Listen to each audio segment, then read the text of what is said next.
All right, let's go ahead and get started. Thank you all for joining. So this session is recorded, and we will provide the recording and the PDUs after the session as well. Good old Laura Hill does a phenomenal job with that. Laura's our VP of marketing and probably has communicated with you folks before. Really appreciate your interest in this topic. It's a topic near and dear to my heart. I did my first, real face-to-face presentation for work probably back in 1996.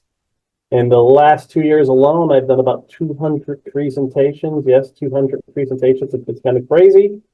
To just about 8 to 10,000 people. It's hard to keep track of the numbers. I tried to do my best, but in that range. So I've been really trying to hone these skills up, and be able to present for you folks in this type of session some of the things I learned, the do's and don'ts, what to watch out for. One of the first things I talk about sometimes, that's when I'm doing a physical presentation, if you're doing anything weird, like for instance, I wear these are wristbands. The wristbands help me with vertigo. So if you're going to do a presentation that's important and you only have a short period of time, if you're wearing anything weird, different, or strange, you should mention that so it doesn't draw people's attention away from you. Like someone might be thinking, what is he wearing on his wrist? Is he weird? Some of you might have been thinking about that or wondering what it was, and that kind of blocks the opportunity for you to kind of listen more to what I'm going to be talking about. So in short presentations, when you don't have much time, really want to be focused on making sure if there's any abnormality, you're talking about that abnormality, bringing it out so it doesn't become something that gets in the way of the learning process. So number two is I love communication. So if you have a question, comment, thought, if you have a book to share, if you have a piece of reference material, if you have a story you want to share, go right ahead and chat it in, type it away, type it in, let people see it. You can pull the chat down as well from these sessions so you can get some information. Yes, most people would rather die than publicly speak. That's absolutely correct. So that's part of the challenge here is that in this type of setting, especially when you're face to face, it produces a lot of fear, a lot of anxiety, a lot of negative self-talk, a lot of physical manifestations of that negative self-talk, and people don't quite understand, how to handle that, not get control of it, but to manage it. Yeah. So how do you sell yourself in interviews? I talk in front of people just fine. I don't know why it's so specific because again, Christina, there's a thing there tied to you want to succeed. You want these people to like you. So there's more at stake. You're more nervous associated with it. And, it's tough to be able to talk about yourself as well. We can follow it up with some additional questions that we could dig into that for too. But the first thing is that I'd like to show this slide to really get you a sense that most people fear it in some way. And I still get nervous before any presentation. It's important to me. I want to create value. You're concerned, are you going to do a good job? Is there going to be any technical issues? Are you prepared? Those are the type of things that are going on inside your head. If you care, you will be nervous. That's a good sign. It's a matter of how do you control that anxiety, understand that anxiety, and in some cases work to support yourself so that the anxiety isn't so strong. And that's what we want to do. Part of what we want to do is, really get that anxiety into control. So the agenda, we're going to talk about the agenda. I'm talking pretty fast today, so I'll probably slow down just a tad. But that is a technique for keeping you engaged, is the speed of my voice, since I don't have face-to-face with you. So first off, we're going to talk about executive presence. Most of the folks on this call, if not all of you, are professionals. You're working in complex and complicated environments, most likely in large organizations, or you're going to be working in complex and complicated environments, and you're going to have to influence. So a critical power skill in the process of influencing to move things forward is your executive presence. How are you seen by others? And how do you communicate the messages you want to communicate? Remember that the greatest idea in the world, if it's not communicated properly, is useless. So as you are influencing, you have to work on ways to communicate the information you have properly and to have that presence to garner the respect that people will actually listen. So we're going to talk about that concept of executive presence. We'll talk about some tools. So we'll talk about virtual tools. We're in a virtual session right now. We'll talk about physical tools. There isn't so much physical tools, but we'll talk about those. And but we'll be covering both sides. We're covering the virtual side and we're covering the physical side. We'll talk about things you have to consider, planning before you prepare. Yes, you have to plan before you prepare.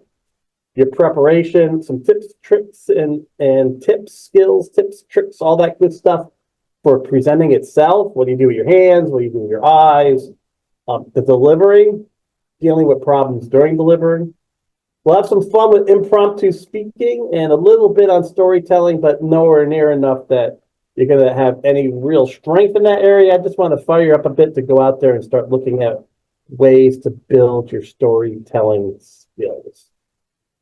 That's important because we all learn best in stories. Yeah, Aaron, we'll talk about your hands. Yeah, it's kind of creepy, isn't it? You got these appendages and they're floating around in air somewhere, and what am I supposed to do with them? You know, and if you think about them too much, that's part of the problem. But yeah, we'll definitely talk about your hands. I got a whole slide on that. So, how will you benefit from elevating your brand with executive presence? Think about it. What does this do for you to have a presence that will enable you to drive forth your ideas and thoughts? This is so true. Yeah, there's people that still throw up, athletes that still throw up before they go out into the football field. Yes, so part of having a strong executive presence is influence, is that ability to influence, to drive things forward. What else? Maybe that's the number one answer. Yeah, so you want to, your strength, especially in complex projects. Most of you work as project managers, business analysts, testers, IT management. You want to see yourself as a thought leader in a specific area. Confidence is so important. People, yes. Change management, Christina, that's so important because to help people change, there has to be a level of confidence, going back to what Robert talked about. They have to be confident in you. So there's so many elements of it. I mean, really what it boils down to is your ability to influence and work with a large scope of people and to be able to move forward and get things done. Most of you folks work, again, in the SDLC, the software development lifecycle environments, so you're driving change on a consistent basis. So being able to have this executive presence will help you influence at all levels. The art of persuasion. I love it. Love it. Right. It is an art, not just a science. Here's the other thing about executive presence is you understand how to talk to people at the point of who they are. And we're going to talk about that a little bit, not a little bit, but some, and the fact that you've got to be able to understand your audience and then adjust how you communicate based on that audience. And the scenario presentations are a lot about, it's not about you, it's about them. And getting away from that, it's all about me. But great, that executive presence ties to so many things. Your hair, what you wear, how you move, how you present yourself, but we're really going to focus in on a couple of key elements. So, okay, you're in college again. There's some of you who are still in college because you're getting a second or third degree. Imagine you get ready to meet a new professor. What internal questions might you ask yourself about that? Well, think about it. Professor, there's going to be somebody that's going to be teaching you. Someone that's going to be presenting information to you that you're supposed to learn from. The first thing I think about is respect. I want to be able to respect this person. I love the educational background. Love it. How well do they know the material? Did they write a book? Absolutely. Yes, Christina, you can do this presentation, Christina. I love it. Absolutely. So you're thinking through, and what you're really thinking about is the first thing that's going to be going through your mind is credentials, right? Their educational background, what they've learned, where they've been to, what they've done. Do they have any real world experience? I love that aspect of it. So you're going to go out to LinkedIn, right? You might read their bio. Then you might check them out, and him or her. They might check her, him, them, there, out. And you got to see a way of their position, who they are. Yes, currency and relevance of thoughts, right? So that you get that, Shelley, actually, and you'll get some of that in their LinkedIn page or their bio on the college or university website. Or you may get some anecdotal information from somebody who's taken a class from them. All right, so we know we have this one level of credibility. Your resume is this way, right? And now we go back to the other part of that. Resume is the interview, right? So this is just one part of building credibility. At some point, you're going to have to walk up in front of people or persons or person. How do things change? And this goes back to Christina, what you talked about. They're late.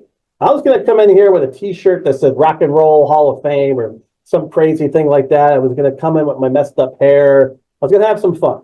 But then Pamela had to go to Florida. I have all 5 dogs running around like maniacs. And so I had to quickly run to the office. I'm not doing the presentation with the 5 craziest creatures on the face of the earth. So poor virtual setup. What happens, Sophie, when that poor virtual setup happens? What do you start thinking about?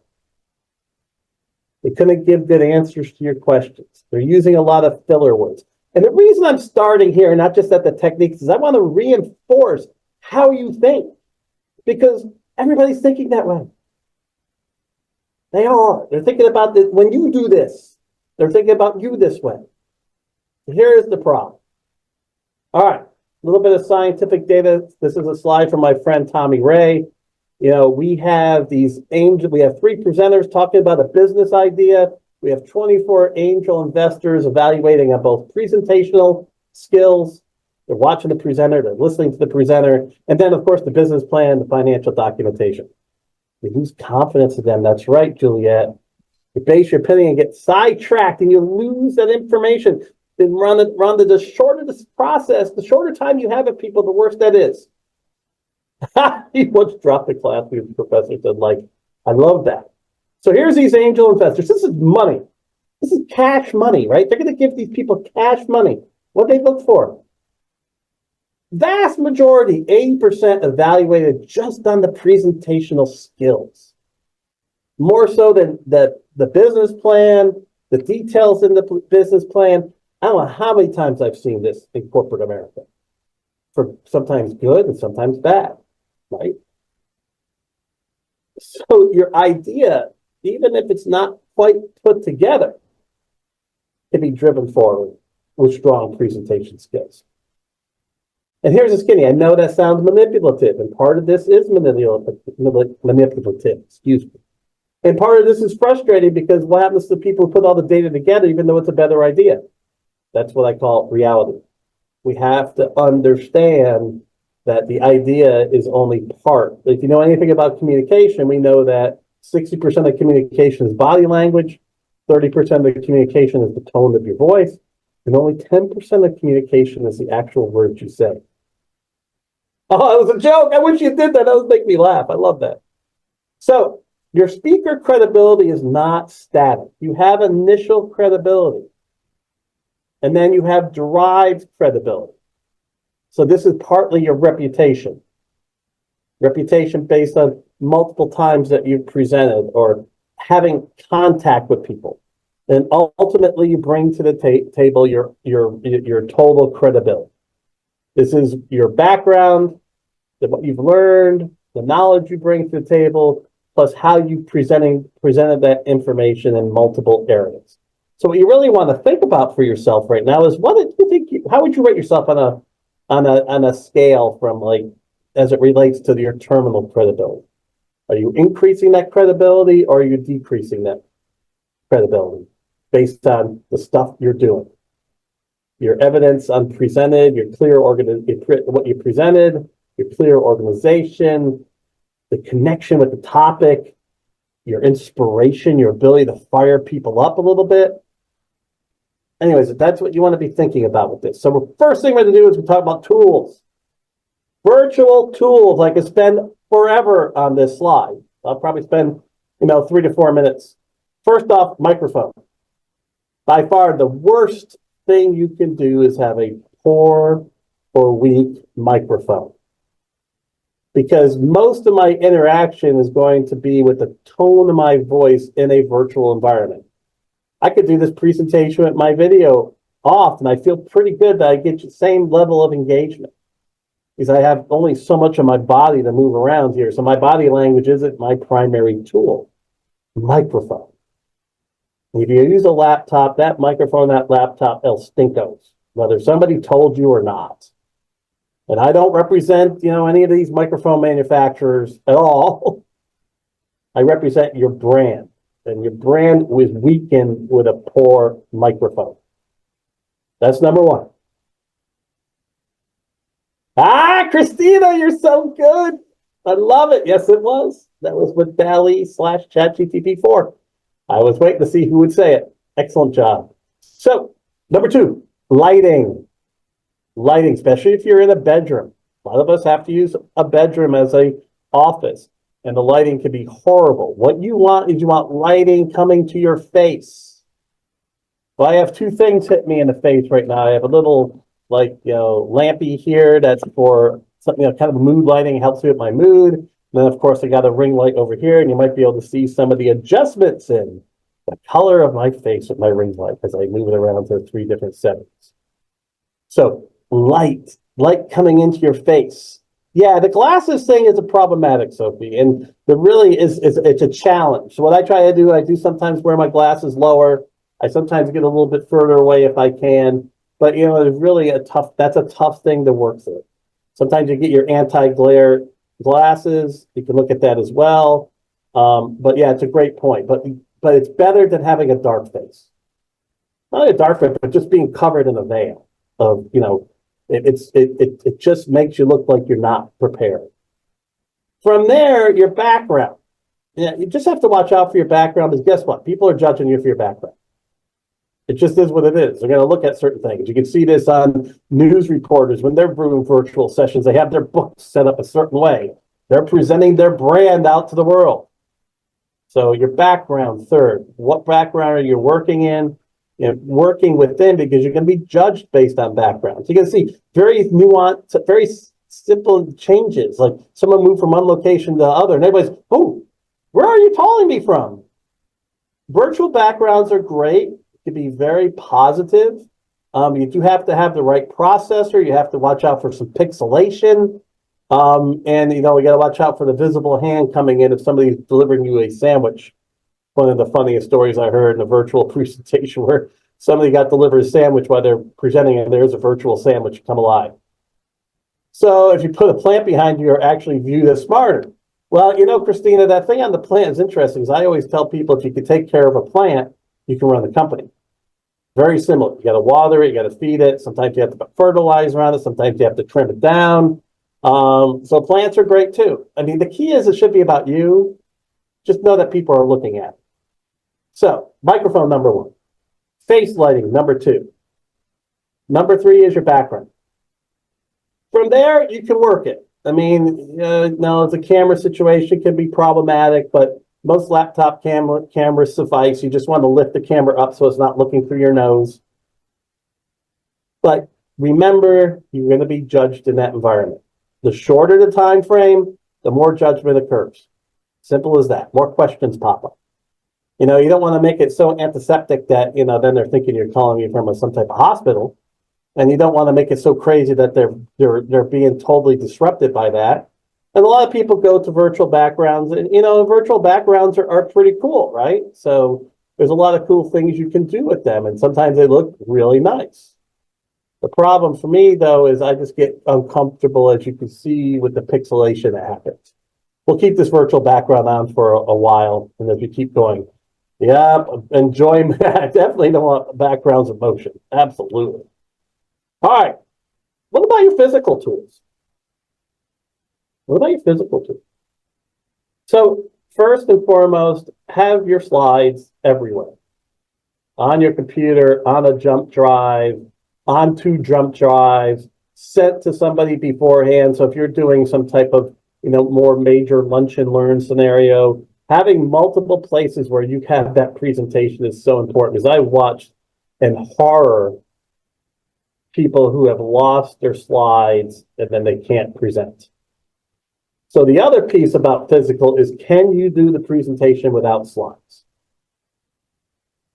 Now, virtual, it's hard because you have to be really good. You gotta have a good radio voice. You have to have good tone. You have to be able to change your inflections quite a bit. You have to use moments of silence and movement. But with physical, I mean, the slides shouldn't be as important because you get to so much more body language. So you should, on the physical side, be able to present your presentation without the slides. The slides are behind you. The slides are working and going forward. Cables, attachments, you never know what you're going to expect. I have a face for radio. Me too, as you can see. I love that. Here's the skin. You never know what projector you're going to get. I don't care. If you're an Apple person, bring your adapters. If you're a PC person, bring extra HDMI cables. Bring your power cord. Bring your laptop, no matter what. Even if they said they're going to provide a laptop, bring your laptop. If you're going into a meeting, you have your agenda. Make sure you're connected with the technology. Just like we talked about, somebody stumbling, fumbling, and mumbling to try to get the virtual thing going. It's just as bad as you're stumbling, fumbling, trying to get the technology going if you're doing the meeting, even if a small group meeting itself. And then your dress becomes a tool as well. And we'll talk about properly dressing for the environment that you're walking in. Bring your laptop charger, absolutely. Have to bring a charger. Test your connection to the network, absolutely. These are all good shares. You can't think that you're just going to walk in on the physical side. All right. Consider, my first presentation story is horrible. I took a communication class at Maryland. I tried to memorize my presentation. I freaking stopped midstream. I just had to sit down. I couldn't handle it. My first job, I used to have to introduce classes for a training company. Oh man, I stumbled, fumbled. I was nervous. I was sweating all over the place. It was bad. It generated a poor image of myself. And I knew that. I knew that I wasn't properly giving the right image and what the opportunity was. So for today, I know a lot about what makes me nervous. I know a lot about how I can control that nervousness, and I'm on top of that. And then also today, I make sure I put myself in situations where I know I can do it right. I know I can provide a high level of quality. I don't put myself out there that would cause somebody who's engaging with me to have a less than high quality experience. So you always be nervous. Nobody is born perfect. You develop a style, and the style comes through at practice. Number one is on the interview side. We talk about interviews. Smile. You engage with your smile. Be very relevant in the interview side. Be very, very relevant to the questions they're asking. Be careful going off tangent. Really, you don't necessarily have to sell yourself. You just have to be who you are. Relevant examples of where you produce value based on the right timing and the relevance of that information to what you're being asked. And then a great idea is nothing. This is it. It's nothing. Unless it's presented properly. All right, so you're going to prepare. The first thing you're going to prepare is that, as we talked about, first impression, that first 10 minutes, really it's the first 2 or 3 minutes. The first 2 or 3 minutes makes all the difference in the world. Now here's the skin. The longer you're with people, the less this becomes important. So if you're teaching a 2-day class off-site, you haven't met some of these people in a while. You haven't met some of these people. Well, if you stumble and fumble at the beginning, you have time to make it up. If you have a 1-hour presentation with sponsors and executives you've never met before, you don't have much time to screw up. I mean, actually, you have a lot of time to screw up. You don't have much time to fix your screw up. That's right. You can fix it long term. But the shorter, what happens, Antonio, is that even though you might be able to fix it at the end, a lot of them have already tuned you out. That's problematic. So when you're looking at things, you got to look at your audience. Who are you speaking to? You want to match their profile. You want to match their profile with regarding how you dress, what language you use, the mannerisms you use, the culture and the style of the organization you're speaking with. You want to do your best to match that up. Again, it's not about you. It's about them. So you're not going to go talk to a bunch of gym teachers in a suit. You're not going to talk to a bunch of bankers, in shorts. I mean, that's very apparent examples, but there's nuances to this. There's cultures within companies. Maybe your team wears suit jackets, but another team doesn't. And you put a suit jacket in, they're going to think, big office phony. And then you're going to have a tough time recuperating from that. So you are judged even before you open your mouth. So matching that profile is important. And we'll go back to that as well. That's very good. You're prepared. That's very good. Excellent. I like that, Christina. Good share. So on the prep side, know your topic. Not memorize your topic. Know your topic. And it should be somewhat instinctual, like we talked about with experience. It should be something that you've done before so that you can talk about things. You can provide relevant examples of when things occurred. Next thing is you must believe in your topic. Look at this from this presentation perspective. Authenticity is important. Am I just doing this to blow some smoke, or am I actually really enjoying it? Do I like interacting with you, or am I just doing it to check a box? We as human beings can really sense that. We have a good phony meter. So you have to work on it. You have to be able to show that authenticity. It's about you. Some of us, are going to have different styles of communication, different slides. Some people use images. I use a lot of text, as you can see. It's not your style. I don't talk to the slides. I just kind of ramble and try to keep it tied into the slides in front of me. But that authenticity is the icing on the cake. It's the real difference. And just like in those presentation skills, your authenticity can hide some holes in some of your thoughts and some of your things that are going on within the details of what you're working on. I say, and I always say, you should outline your talk. Even if you're doing a meeting, your agenda is your outline. So you should know your cadence, and you should know where your risk factors are for going over time. In any situation, a presentation is a story in a tuxedo. I know where that's going, Aaron. I know where that's going. Yes, indeed. It can be cool until you do something else.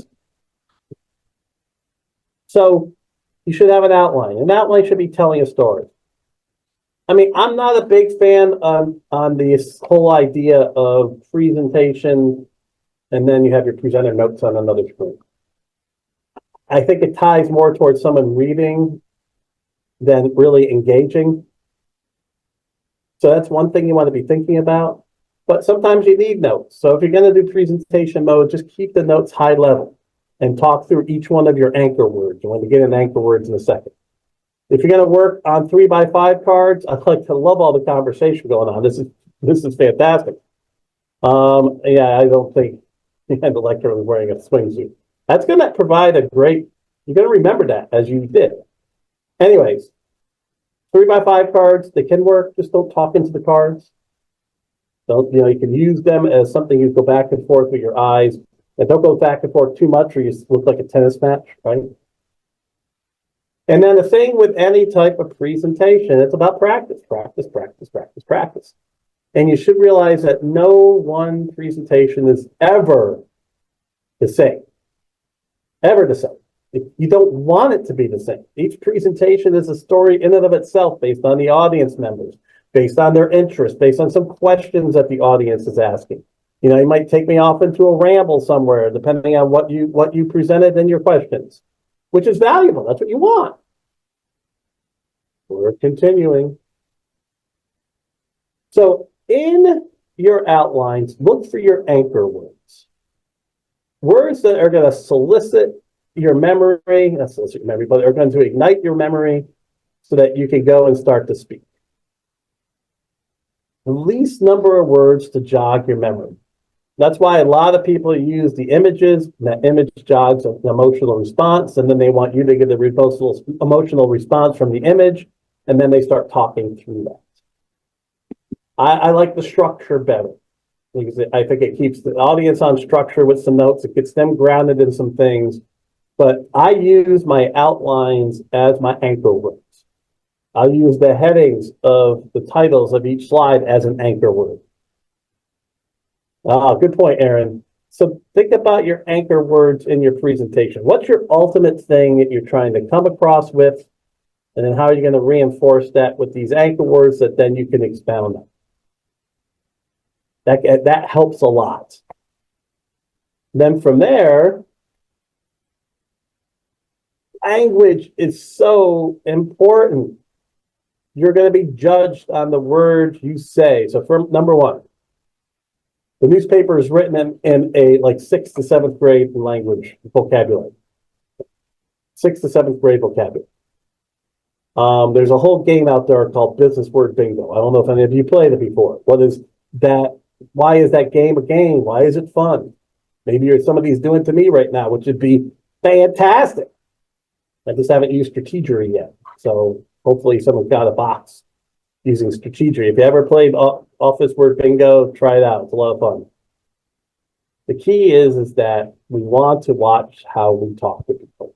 So watch your acronyms. It's a turn off. International calls, watch your jargon, watch your cultural references. Now everybody knows the in things. And then your 4-syllable words, you really should control your 4-syllable words. On the company I ran, people used to tease these two folks really badly and didn't really respect them. They were highly educated, but they would use some of the craziest words. I still remember when somebody used bifurcated. Now some of you think, oh, I know what that word is. I didn't know what it meant. You're trying to get a point across to me, or you're going to use a word, I'm going to say, what? And I stopped them. I was like, whoa, I ain't going any further because I didn't know what that word is. Yes, I've seen a bunch of cliches. So these three things, your language becomes important. You match your language to the audience. So part of your prep, selecting the right clothes. We talked about this. As you can see, I'm reinforcing some things. You know, how are you wearing a jacket? Are you not wearing a jacket? Women, are you wearing a suit? Are you going to wear a dress? Are you going to wear a skirt? Are you going to wear pants? You know, based on the environment. Wrinkles on clothes. Don't do it. You know, they're going to judge you a certain way. Hair not properly coiffed. They're going to judge you a certain way. It's certainly better to overdress than underdress, but then overdressing can get you in trouble.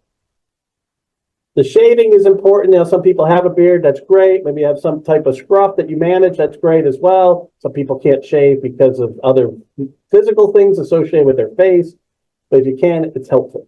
Clean cut, organized, structured. Cologne is important from a physical standpoint. And why? Because it's not expected. So they smell it, it's strong, they put an image in their head. The thing with women, the big thing is watch out for over makeup, over perfume. Perfume, again, is going to cause disruption associated with people as they're trying to listen to what you have to say. For men, your shoe and your belt, your shoes should match your belt no matter what, especially in executive sessions, brown belt, brown shoes, black belt, black shoes. People look at this. And if you're in a higher socioeconomic group, watch what your shoes look like. That's usually the last thing people judge. They judge your shoes to get a sense of, you know, how successful you've been. And then you go even deeper, people will judge your teeth. I don't know how you see, but all these people with some amazing white teeth. That is something that gets judged as well. Your cell phone, bye-bye. It doesn't exist. It does not, it's not in your pocket. When I'm live, I stick it in my briefcase. I put my briefcase, you know, as far away as possible. I like pointers. I think pointers are good, you know, especially if you're trying to reinforce, but like if you're doing a virtual session and you like to reinforce some points, no pun intended, but that's what the pointer is good for, reinforcing certain points. You don't want to use it the whole time. It becomes a cat chasing the light, you know, then people's heads are going to be all over the world. They're following the light now. But and be succinct about when you use it. But that cell phone thing is so important. It goes back to when you go to a store, you've been waiting in line for 4 or 5 minutes to cash out. and then the clerk answers the phone right in front of you and starts to talk. It's the same thing as when a cell phone is touched while you're having any type of group presentation. So who are you going to be? Are you going to be casual or are you going to be hardcore formal? You have to judge your environment. You want to have some fun with some people. You want to get right to the point with other people. You have to know this, and that starting point helps you out. And now I like to be maybe a little bit more formal at the beginning to show some credibility and then ultimately loosen up over time. And that's truly an audience that's but even that, you get into trouble. Yeah, the slides and so forth will be shared. Also, Aaron, great stories. Thank you. So remember this. Where are you playing in this? And so I start usually a little bit more formal, then I move to a little bit more relaxed. A lot of times, if I thought I should be relaxed, I get in trouble because, I shouldn't have been. It looked like it was a relaxed group, but it wasn't. So I usually ebb towards formal, then go casual over the period of time.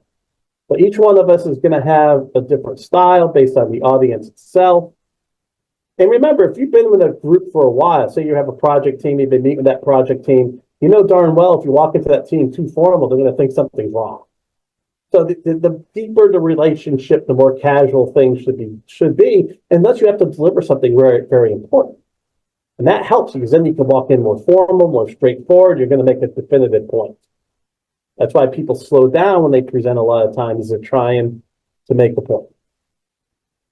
So I didn't talk about this yet, but on the nerve side, the nerve side is a critical element. So what you do is, first off, you understand what happens to you when you get nervous. So some of us get massive headaches.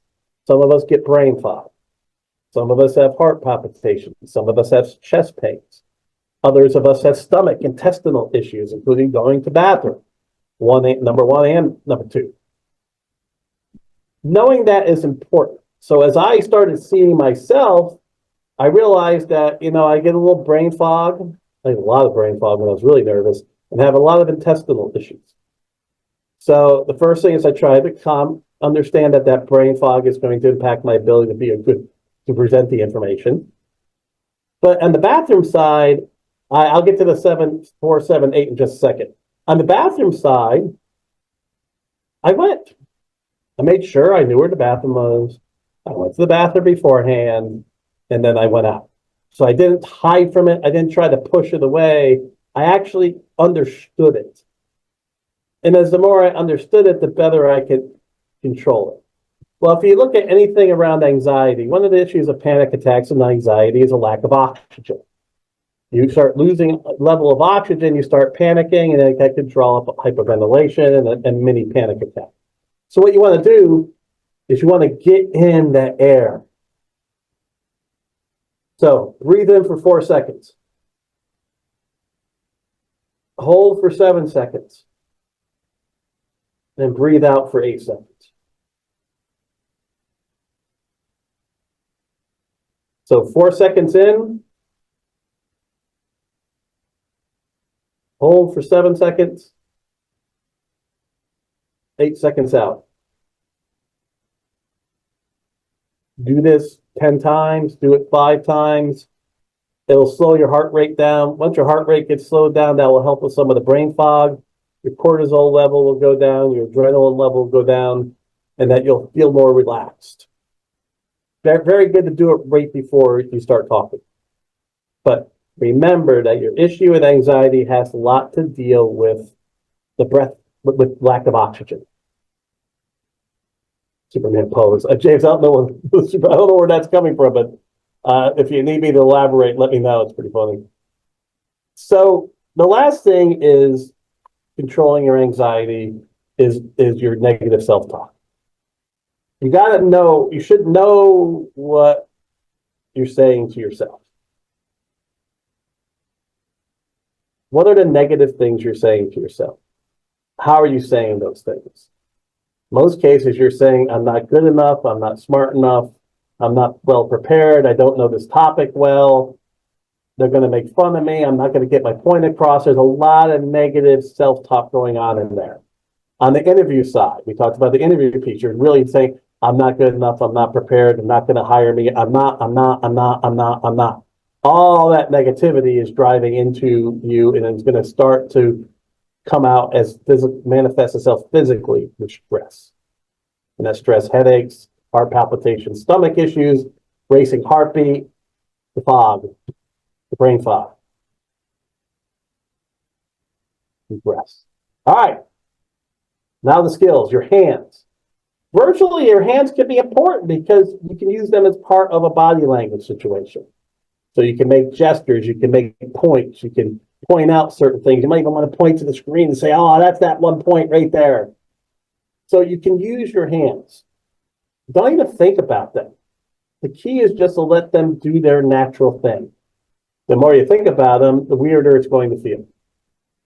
So first off, they can be very distracting. They can make you feel awkward. Let them flow. Let them flow in how you normally present. Now, I wouldn't necessarily do the whole presentation with the hands behind your back. I wouldn't do the whole presentation with your arms folded. I wouldn't do the whole presentation with your hands in your pocket. It should be out of your pocket, to your side. If you can move, if you should get as natural as possible based on how you move your hands to talk. But certainly virtually, they help out a lot. But, physically, they can make big points as well. Eye contact. If anybody knows, that's Marty Feldman. Marty Feldman played Igor in Young Frankenstein. Great movie. Great movie. Gene Wilder. I think Gilda was in that too. Anyways, virtually, eye contact is weird. Nobody looks in the camera on TV. That's called the fourth wall. Very seldom it doesn't happen. Very seldom it happens. Yes, Ferris Bueller did the fourth wall thing. But most people start to get very uncomfortable if you're staring at the camera for too long. Because that really isn't eye contact. It gets kind of creepy after a while. Really, what I try to do is I keep my eyes on the screen. I might look up and look at people as well. Go back, look at the screen, maybe look up at the camera for a bit. 9 times out of 10, I'm going to be tilted to the right towards where I see people's pictures. You can't dart them around. Now, here's the thing. In the physical environment, you want to be able to move between people. You look in their eyes, you hold it for 2 seconds, you move. You look into somebody else's eyes, you hold it for 2 seconds, you move. You look into somebody else's eyes, you hold it 2 seconds, and you move. You look into somebody's eyes, hold it for a second. Try not to go back to the same people over and over and over again. Love the shares. Keep sharing. This is great. Don't hold it for any longer than 2 seconds or it gets really, really creepy. Number 2, in the physical side, don't get stuck on one person. That happens a lot too. You see one friendly face, and now you're just talking to that friendly face. And the bigger the group, you have to use your body and your eyes to look at both sides of the group. Too many times I've seen the lectern on the right-hand side, and that person just basically speaks to the right-hand side of the room. That's not what people want. Everybody else feels left out. Movements. Virtually, I do a little bit of movement. As you can see, I move back, I move forward. I try to make it somewhat of a conversation, like you're having a conversation with me. You might be engaging me similarly. I don't see the camera, but my hope is that's what you're doing. Like you're engaging. It depends. You come to these things for different reasons, for different purposes. On the physical side, movement's extremely important. Even if it's a small meeting, I suggest you stand up if you're the one in charge of driving the meeting forward. If you're presenting, you should stand up. It shows a level of intention, a level of detail, a level of understanding. And then, of course, respectfully sit down when somebody else is presenting. I like to, in physical, start in the middle. I like to then walk towards the left, start talking to the left side of the group, then get back to the middle, walk towards the right, talk to the right side of the group. Then I go to the middle and I go deep into the middle. I can't stand hybrid sessions because hybrid sessions put you in the box. Hybrid sessions are really, in my world, the worst of both worlds. You can't get all the movement, all the extracurricular movement and hand gestures and all that good connection stuff in the physical, and I can't respond to text. So try to stay away from your hybrids if at all possible. If you have to do them for work, you cater to the people on location. And then you answer questions virtually. Make sure you get people to offer you questions and you answer those questions. Movement's important. Don't want to just stand there, especially physically. You don't want to stand at the lectern if you can all help it. Even in a small meeting, you should move around a little bit as you're talking. So remember, 60% is movement, 30% is tone.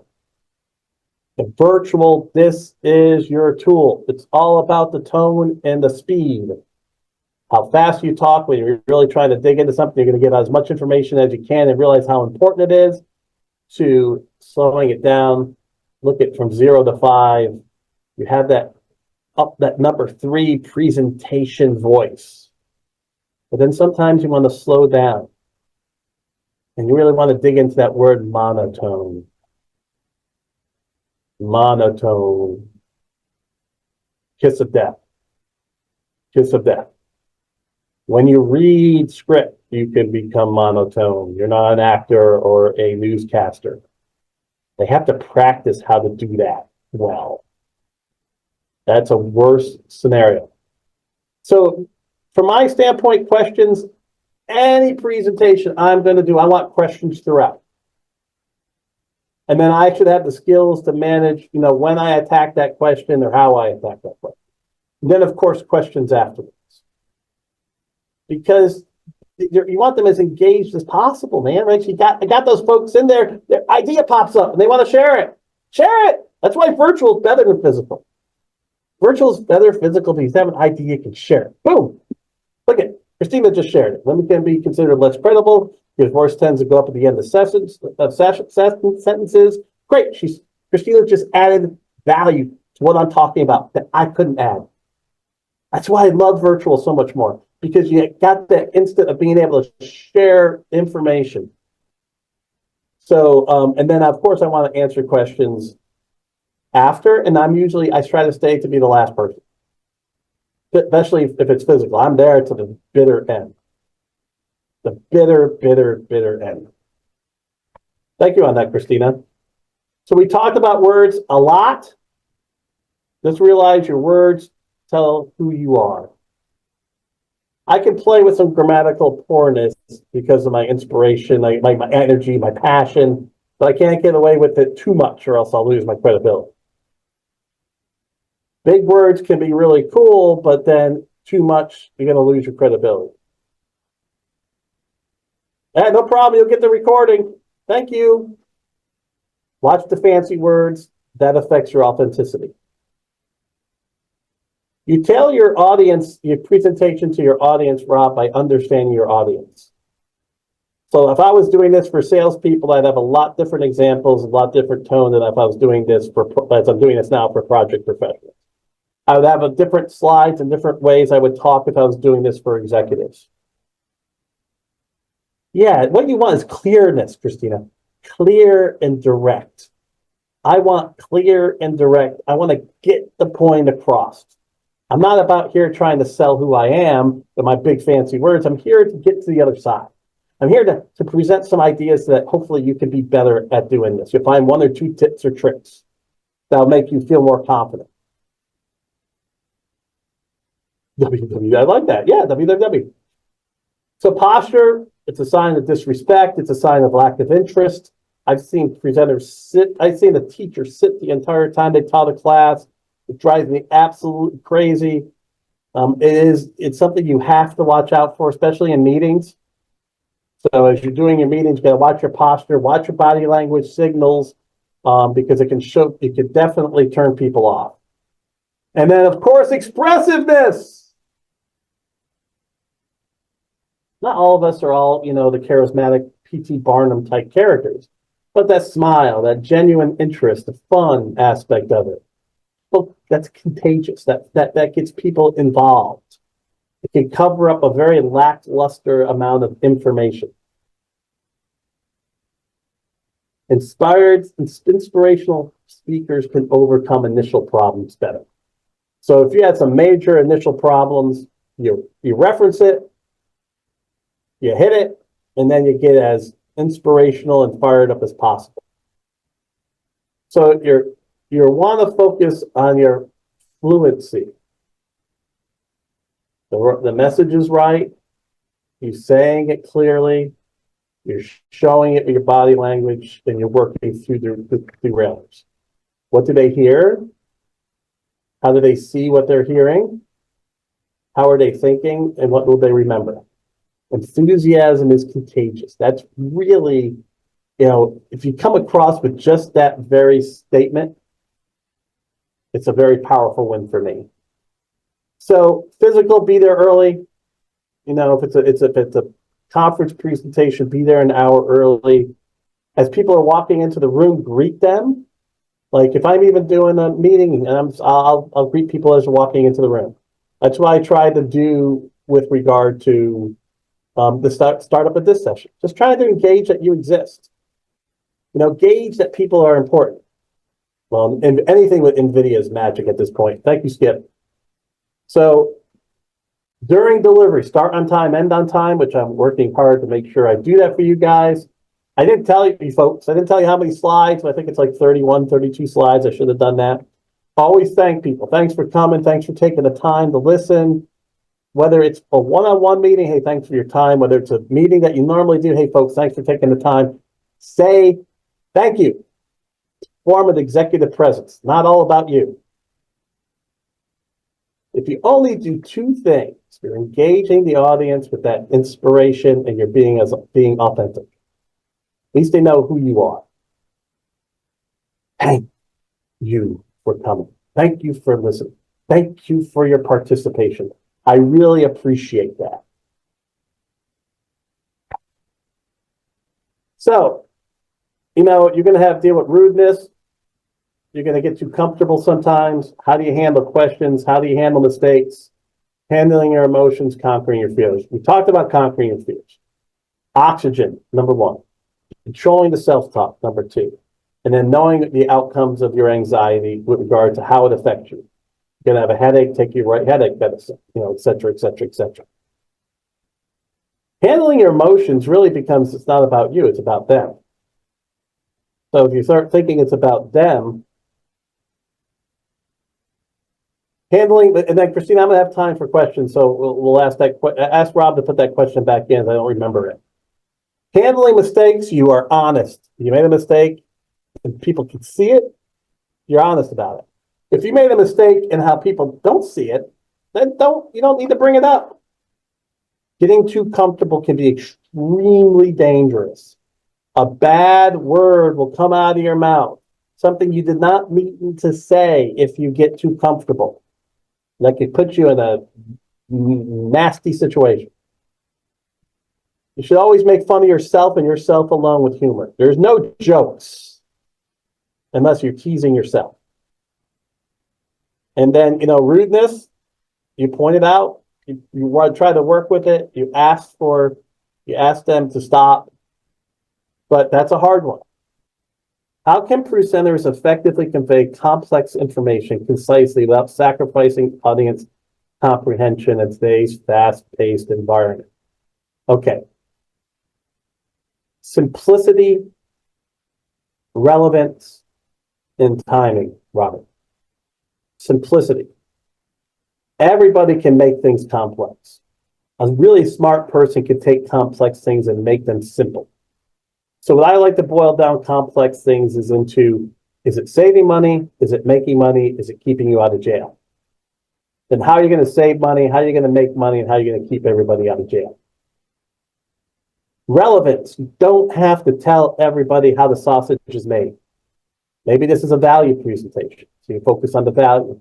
If it's a sausage presentation, take the high level. I don't need to hear quips about how this nugget went into that nugget, unless it's appropriate for that environment. So you're going to keep the information simple to the relevance of what the people need, what they want, what they expect. And then finally, from an audience comprehension perspective, You know, you want to use their language, you want to use what they're looking for, and you want to do so in the timing that you allotted. So, simplicity. You should know your topic so well that you can break it down to a key set of thoughts. Number two is relevant. You're matching that relevant key information to the audience and what the audience needs. And then finally, you know, as it relates to timing, know when to stop, don't go too deep, know when to present, when not to present. And I think I'm getting some people leaving, which I'm a little bit late on. So I do apologize for that. No problem, Ron. So really, I was just going to talk about impromptu speaking, and I was going to talk about stories. But on the story side, I love this slide. This is a slide of the Cinderella story. Every presentation is a story. Every conversation should be part of a story. What's the narrative? What's the conversation about? With the Cinderella story, you can see, you know, you had a really bad situation, things got better, all of a sudden things crapped out, and then all of a sudden it happened. Most changes like that. A typical business conversation is, hey, I'm going to talk, this is who I am, I'm going to talk about what I'm trying to achieve, or the group's trying to achieve, here's the problems we face, all right, we're going to try these new things, and let's see if it solves the problem. What happens to a lot of people is not clear and direct. So they don't follow the story narrative, so they jump all over the place. Know the right time to say the right things based on the story you're trying to tell. And this is a great example of, you know, you're doing business presentations, or you're doing updates to groups, or you're trying to show, you know, what's going on. That's a great slide to do it. All right. Thank you all for staying. I think I could stay for a minute or so if you have any additional questions. But folks, this is recorded, so if you want to hear the answers, you know, you can go to the last few minutes of the recording itself. What about common tactic of some presenters? Except joking at the beginning and start off at the introduction. It's not my thing because I don't like it, Joseph. I'm with you. The only thing I do is maybe tease myself. You know, oh, like I almost tripped over the cable, or, you know, I got a little goofy with the microphone. I don't like jokes. You just don't know what's going to offend somebody. And that's not our job. Our job is not for people to think we're great. Our job is to present the information we're presenting so that they get value from it. So I'm not a fan. Self-deprecation is the safest option. Bravo, Jared. That's exactly right. The safest option. Hey, Cape Town, beautiful country, beautiful country. How do you avoid presentations from veering off topic? You use that. That's not relevant. You use the relevant word a lot. I'm sorry, that's not relevant. Let's put that back. Let's backlog that. That's not relevant for what we're trying to get to. Let's backlog that. I don't want to get into that right now because I want to focus on what we're trying to achieve over here. But it's okay to use that word relevant. People applaud you. They're there. You know, remember, when you're in any type of presentation, you're taking somebody's time away from them. So they want relevance. They want to get out quick. Anyways, I loved it. This has been great. So much. Wait, what strategies can presenter employ to tailor the different audience demographics? So presenters from a different audience demographics is, first off, you want to be able to dress appropriately tied to the audience. You're showing that audience respect. So that's number one. Number two is you want to know enough about the audience's words and language. They have different language on certain things. They call things differently than what you would call them. Number three is, what level are they? Are they going to be very high level? Are they very low level? So you know what type of information are they looking for. You know, I don't change my presentations based on gender. I don't change my presentations based on race. I might change my presentations based on age. So, you know, I might, you know, use different language for a younger group. I might use different examples for a younger group versus an older group. SDLC professionals tend to be older, so I can use some older references. So I would say, first and foremost, you want to know and dress like your audience. You want to connect with them at their level. You want to use the language that they use. So know what language and terminology. You want to keep it relevant for their level. Again, save money, make money, stay out of jail. All right, what level are they at with that? and keeping that message relevant. And then from an age standpoint, you can really talk in terms of, different language for younger generation versus older generation. And then country-wise, you definitely want to stay, if you're doing anything out of the U.S., you want to stay away from baseball, football references, sporting references, any type of popular culture references. You can't do that when you're dealing with international, because it just breaks the frame of reference. So I hope, Christina, that helps a little bit. Oh yeah, Martina, I mean, I wish people spent more time on soft skills. Yes, vary your type of evidence. I love that one. All right, folks, you have a great rest of your day. It's been phenomenal. I appreciate it.